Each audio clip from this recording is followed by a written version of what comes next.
नमस्कार, आप देख रहे हैं आजाद कलम और आपके साथ मैं हूं नदीम हसन। बिहार के 4 सीटों पर उपचुनाव होना है, जिसमें इमामगंज विधानसभा भी आता है। और अभी अगर देखा जाए तो इमामगंज विधानसभा का जो सीट है बिल्कुल होड़ मच चुका है। रीजन है कि यहाँ पर जो है पिछले 2 दल के जो पार्टी हैं वो तो संघर्ष कर ही रहे हैं।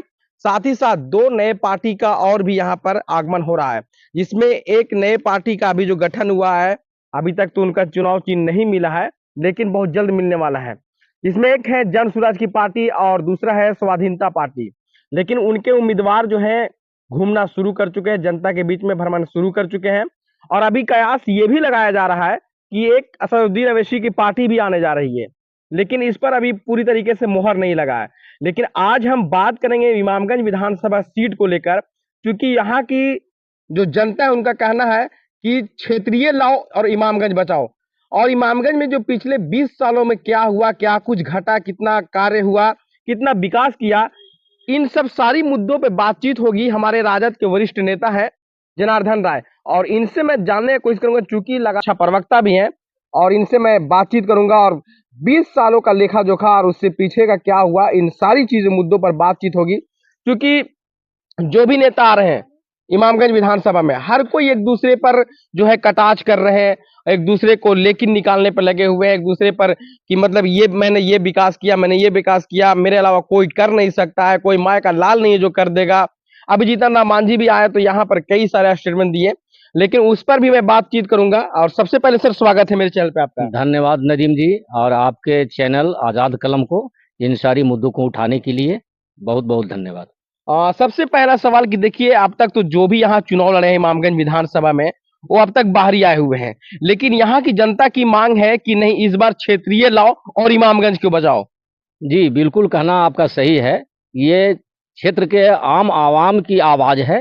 ये पूरे आवाम से क्षेत्रीय आवाज आ रही है कि इस बार यदि कोई भी पार्टी क्षेत्रीय जो होगा उसको यहाँ से जनता जिता करके भेजने का काम करेगी। ये यहाँ इस इमामगंज विधानसभा को बाहरी लोग चारागाह समझ लिए हैं, और यहाँ आते हैं चुनाव के वक्त, और चुनाव के वक्त ही घोषणा करके और चले जाते हैं। उस घोषणा पर कुछ अमल नहीं होता है। इसलिए इस बार जनता मन बना चुकी है, और खास करके हमारी पार्टी भी, राजद भी, इसके भी लोग जो हैं यही चाहते हैं कि क्षेत्रीय कोई अच्छा साफ छवि का, स्वच्छ छवि का उम्मीदवार आए। और आने के बाद अगर यहाँ क्षेत्रीय कोई उम्मीदवार अगर हमारी पार्टी से आते हैं तो निश्चित तौर पर जिस तरह से हम लोगों ने औरंगाबाद लोकसभा में एक इतिहास कायम करने का काम किया है, पिछले 72-73 वर्षों में एक जात और 2 परिवारों के बीच रहकर चुनाव जीता जाता था। कोई भी होता था तो 2 ही परिवार के लोग होता था। लेकिन इस बार जिस मजबूती के साथ हम लोगों ने चुनाव लड़ा और एक इतिहास कायम किया, हम आशा ही नहीं बल्कि पूरे दावे के साथ कह सकते हैं कि अगर स्थानीय उम्मीदवार हुआ तो इस बार इमामगंज विधानसभा में राजद इतिहास बनाने का काम करेगी। देखिए, इसमें इस बार जो है 2-3 और नई पार्टी आने जा रही है। हालांकि मुकाबला जो है वो राजद बनाम एनडीए से रहेगा, लेकिन वो जो नई पार्टी आ रही है वो कितना प्रभाव डालेगा? देखिए नदीम जी, ये पूरे लोग जानते हैं। हर आज जनता जागरूक हो गई है। सब लोग जानते हैं कि किस पार्टी को हम जिता करके भेजेंगे तो मजबूती मिलेगी। क्षेत्रीय पार्टियां लोकतंत्र है, इसमें सबको अधिकार है चुनाव लड़ने का, सब कोई लड़े। लेकिन जनता बस इंडिया और एनडीए के बीच ही जीत तय करेगी कि किसके साथ हमको जाना है। बाकी लोकतंत्र है, सब लोग चुनाव लड़े, इसमें कहाँ कोई दिक्कत है। लोकतंत्र में हर किसी का अधिकार है। लेकिन मुख्य मुकाबला जो होगा इंडिया गठबंधन और एनडीए के बीच ही होगा। देखिए, प्रशांत किशोर भी इस बार बिहार में जो है काफी अपना पार्टी बनाने में लगे हुए हैं, और उनकी पार्टी भी है लगातार मेहनत कर रही है जनता के बीच में। एक नए स्वाधीनता पार्टी बना है, उसमें भी जो कि यहाँ के दरोगा रह चुके हैं रविंदर राम, उनकी पत्नी भी यहाँ पे आ रही हैं और जनता के बीच में अपना बहुमत लेने के लिए हर संभव कोशिश कर रही हैं।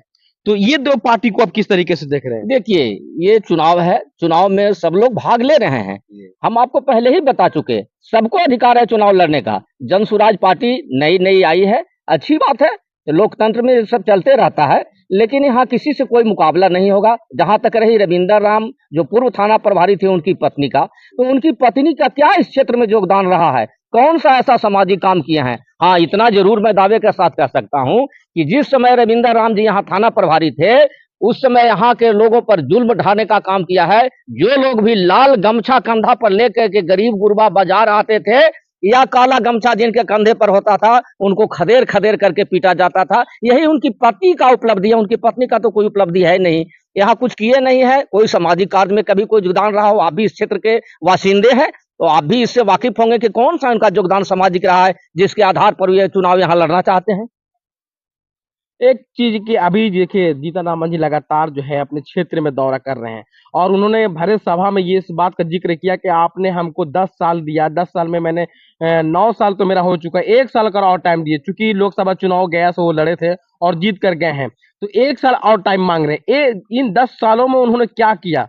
देखिए 10 सालों में उन्होंने केवल जनता को ठगने का काम किया, इसके अलावा कुछ भी काम नहीं किया।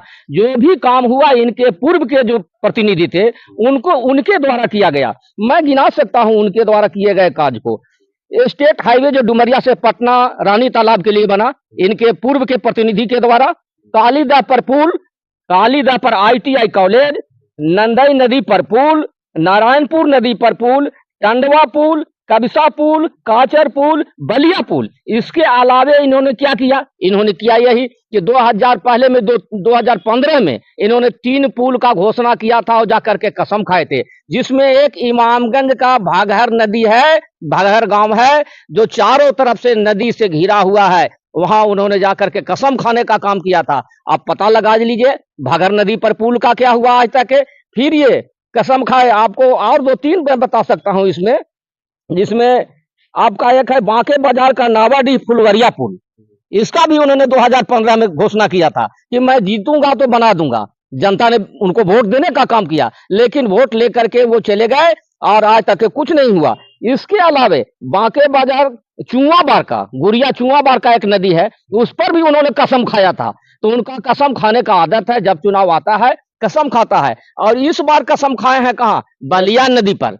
बलिया नदी पर कसम खाए और बोले कि 2025 के मार्च में पुल में काम लग जाएगा। सोचने वाली बात है। उनका चुनाव अक्टूबर से नवंबर यहाँ उपचुनाव होने वाला है और वो जान रहे हैं भली भांति कि इस बार यहाँ से हमको दाल गलने वाला नहीं है। तो जनता को ठगने के लिए, क्योंकि उनका फिर प्रतिनिधि तो रहेगा नहीं मार्च में, वो जान रहे हैं, इसलिए वो घोषणा किया और कसम खाए हैं। जैसे 3 पुल पर पहले कसम खाए, उसी तरह ये भी कसम उनका रहेगा। उनका विकास गिनाने के लिए एक भी नहीं है। देखिए कसम की अगर बात कर रहे हैं तो जगह जगह पे वो कसम खा रहे हैं। इस बार भी बलिया में खाए, तो आखिर उन्होंने काम करते हुए भी आखिर जनता का दिल क्यों नहीं जीत पा रहे कि वो कसम खाना पड़ रहा है? जनता को भरोसा जीतने के लिए, जनता को दिल जीतने के लिए कसम खा रहे हैं। इसलिए कसम खा रहे हैं कि पिछला जो उनको 9 साल का जो कार्यकाल रहा है उसमें उन्होंने कुछ भी नहीं किया है। जनता को केवल ठगने का, झांसा देने का काम किया है। और दूसरी बात मैं बताना चाहता हूं, ये आपको अपने आप को दलित के नेता कहते हैं। मैं आप ही से सवाल करता हूं, जब आप उनके साथ जाते हैं, कार्यक्रम में देखते हैं, तो आगे पंक्ति में उनके साथ कोई क्या दलित का बेटा होता है? नहीं होता है। उनका के प्रखंड अध्यक्ष भी होता है, उनसे कदम ताल मिला करके अगली पंक्ति में नहीं होता है। कहिएगा तो हम आपको वीडियो भी दिखा देंगे, कैसे कैसे लोग सफेद पोश लोग होते हैं। कहाँ उनके साथ कोई दलित है? वो तो कहते चल रहे कि मंच पे आ रहे हैं हमारे दलित के नेता, हर जगह पे कदम से कदम मिला के चल रहे हैं दलित के नेता। कल तक कुछ है कोई आता नहीं था सामने, और आज माइक पकड़ रहे हैं, माइक पे बोल रहे हैं। आप बताइए, ताजुब की बात है, वो बोल रहे हैं, कर रहे हैं। तो ये देखने वाली बात है कि अपने कार्यकाल में कितने दलित और महादलित को इन्होंने आगे बढ़ाने का काम किया। अगर उनके दलित का मतलब क्या है कि जीतन राम मांझी, दलित का मतलब है संतोष मांझी, दलित का मतलब है उनकी बेटी, दलित का मतलब है उनका दामाद, दलित का मतलब क्या होते में आज तक कभी गए हो कि और काम कितना काम किए दलित में? कुछ भी काम नहीं। अगर दलित के बीच जाकर के काम किए होते तो आज नवादा में जो घटना जो घटी है वो घटना नहीं घटती। नीतीश कुमार बोले कि 3 डिसमिल जमीन देंगे, तो ये सीना तान करके बोले कि हम 5 डिसमिल देंगे। अगर 5 डिसमिल अगर जमीन दिए हुए होते तो नवादा की आज ये घटना नहीं होता। उनका अपना घर होता जिसमें आग लोग नहीं लगा सकता था, झोपड़ी होने के कारण आग लगाया। और आज भी गरीब लोग कहीं पर आहार पर, पिंड पर, कहीं पर रहने के लिए मजबूर है। तो दलितों के लिए क्या किया तो सामने दिखाई पड़ रहा है। वहां तो पूरा सबको राशन पानी सब दिए। ये सब कुछ चंद दिन के लिए है, आंसू पोंछने के लिए है। नदीम जी, आपके सवाल के अतिरिक्त मैं कुछ सवाल करना चाहता हूं, क्योंकि उस पर कुछ मैं बोलना चाहता हूं। कुछ दिन एक पार्टी के प्रवक्ता अपने आप को कहने वाले, वो आप इल्जाम लगाए कि उदय नारायण चौधरी के शासन काल में जब वो कारा मंत्री हुआ करते थे, तो मूड़ी कटवाने का काम किया। अब मैं याददाश्त उनको ताजा करवा दूं कि जिस समय उदय नारायण चौधरी कारा मंत्री थे, उस समय सरकार जनता दल की थी, जबकि वो नाम लिए हैं राजद पार्टी का नाम लिए हैं। उनको पता नहीं है कि राजद का गठन कब हुआ है, समझे ना। तो उस समय हत्या की बात जहां तक करते हैं, तो उस समय एक वर्ग संघर्ष का दौर चल रहा था। कोई भी प्रतिनिधि नहीं चाहता है कि हमारे क्षेत्र में अशांति हो, हत्या हो, लूट हो, अपहरण हो, क्योंकि बदनामी उसकी होती है। और अगर इसी को वो पैमाना अगर मानते हैं, तो मैं सवाल करना चाहता हूं कि जब जीतन राम मांझी यहाँ के प्रतिनिधि थे, उस समय लोजपा के नेता और प्रखंड के उस पार्टी का लोजपा के अध्यक्ष सुदेश पासवान की हत्या हुई थी, जिसमें आप देखे थे कि सैकड़ों मोटरसाइकिल को चूर दिया गया था और थाना में जा करके सब रख दिया गया था। उनको खदेड़ा भी गया था, पुलिस के गाड़ी पर जलाने का भी लोग काम किया था। दूसरी चीज, ये किशोरी दास थे, कतकिनिया बाजार के रहने वाले, उनकी हत्या हुई थी उनके शासनकाल में। तो क्या मैं मान लूं कि ये जीतन राम मांझी करवाए थे? अगर इसको पैमाना मानते हैं, मैं नहीं कहता कि कोई जनप्रतिनिधि चाहेगा कि इस क्षेत्र में हत्या हो, लेकिन जब वो इल्जाम लगाते हैं हत्या कराने का प्रतिनिधि पर, तो मैं सवाल करता हूं कि क्या लोजपा नेता सुरेश पासवान की हत्या जीतन राम मांझी ने कराया? आपको दलित महादलित परिवार से आने वाले किशोरी दास, उनका क्या हत्या जीतन राम मांझी ने कराया? इस तरह का घटिया बयानबाजी देना बंद करें लोग। जिस तरह से बेबुनियाद आरोप लगा रहे हैं किसी पर, ये मानहानि के दायरे में भी आता है। अगर उदय नारायण चौधरी अगर दोषी होते, तो शासन प्रशासन उनके ऊपर शिकंजा कसती, केस होता, वो जेल जाते। लेकिन बेबुनियाद आरोप किसी पर लगा देना बहुत गलत है। कोई भी प्रतिनिधि, मैं तो कहता हूं कि कोई भी प्रतिनिधि नहीं चाहता है कि क्षेत्र में हमारी अशांति पैदा हो, क्योंकि उसकी बदनामी होती है। एक चीज और मैं आपको बता देना चाहता हूं, फिलहाल जब चुनाव आया है, तो वो कहते चल रहे हैं कि हम रेलवे लाइन के लिए 486 करोड़ रुपया दिलाने का काम किया। 2019 से चल रहा है रेलवे संघर्ष मोर्चा, उसका मैं भी सदस्य हूं। लोग यहां से दिल्ली तक जाने का काम किया। संघर्ष मोर्चा आंदोलन रत रही हमेशा, लेकिन उनका कोई योगदान नहीं रहा। अगर कुछ थोड़ा मोड़ा अगर योगदान उसमें रहा है, तो मैं एकदम निसंकोच कह रहा हूं, पार्टी दलगत भावना से ऊपर उठ करके, वो पलामू के सांसद बीडी राम है, जिन्होंने साथ देने का काम किया और मंत्री रेल मंत्री अश्विनी वैष्णव के पास जाने का काम किया। जीतन राम मांझी का कोई नहीं दावा कर रहे हैं कि बिहार में भी मेरा कैबिनेट में मंत्री है, भारत सरकार में भी कैबिनेट मंत्री है, हम इसको लेकर आ रहे हैं। बिल्कुल गलत, उनका कोई योगदान नहीं है, केवल झूठ बोलने का काम कर रहे हैं। पूरे आम आवाम ये जानती है कि रेलवे लाइन के बारे में एक बार भी उन्होंने आवाज उठाने का नहीं काम किया। इसका श्रेय अगर जाता है तो रेलवे संघर्ष मोर्चा, और अगर कुछ फिर जाता है तो मैं कह रहा हूं मेरे विरोधी पार्टी के हैं बीडी राम, जो पलामू का सांसद है भाजपा का, उनका योगदान रहा है। लेकिन जीतन राम मांझी का एक भी योगदान इसमें नहीं रहा है। ये चाहते थे, जानते थे कि इसका श्रेय मिलेगा किसको? श्रेय मिलेगा लालू प्रसाद यादव को, क्योंकि उन्होंने इसका शिलान्यास किया था। और आज माने ये लग रहा है कि जब वो संघर्ष का, हम लोग जो संघर्ष किए रेलवे संघर्ष मोर्चा, तो उसका जैसे कि परिणाम अच्छा आएगा, और उम्मीद करते हैं हम लोग कि रेलवे लाइन में कार्य प्रारंभ होगा।